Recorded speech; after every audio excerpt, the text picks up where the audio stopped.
2500, 1000 రూపాయలు, 1500. ఏంటి తెగలక పెడుతున్నావు? ఇందాకే షాపింగ్కి వెళ్ళాను బ్రో. ఓకే. బట్టలు, ఫుడ్, గ్రాసరీస్ అన్ని కలిపి లెక్కడుతుంటే 5000 వస్తుంది బ్రో. అంటే 5,000? మరి క్యాష్ బ్యాక్ గట్టిగానే వచ్చి ఉంటుంది కదా.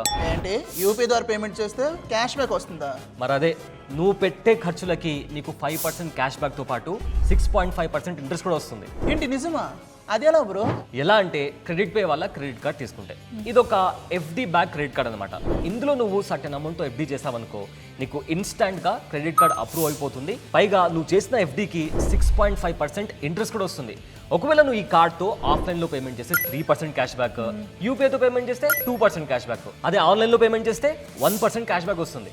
ఏంటి ఇన్ని బెనిఫిట్స్ అంటే ఎఫ్డి లక్షల్లో చేయాలేమో బ్రో? అవసరం లేదు బ్రో, జస్ట్ 2000 ఎఫ్డితో కూడా నువ్వు ఈ క్రెడిట్ కార్డ్ని తీసుకోవచ్చు. పైగా దీని ద్వారా నీ సివిల్ స్కోర్ పెరుగుతుంది అండ్ ఫ్యూచర్లో నీకు మంచి లోన్ కూడా వస్తుంది. అండ్ ఆల్సో ఈ క్రెడిట్ కార్డ్ కోసం నీకు ఇన్కమ్ ప్రూఫ్ కానీ సివిల్ స్కోర్ కానీ అవసరం లేదు. అవునా?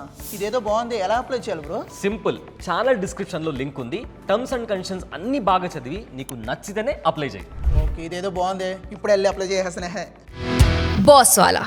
Be the boss.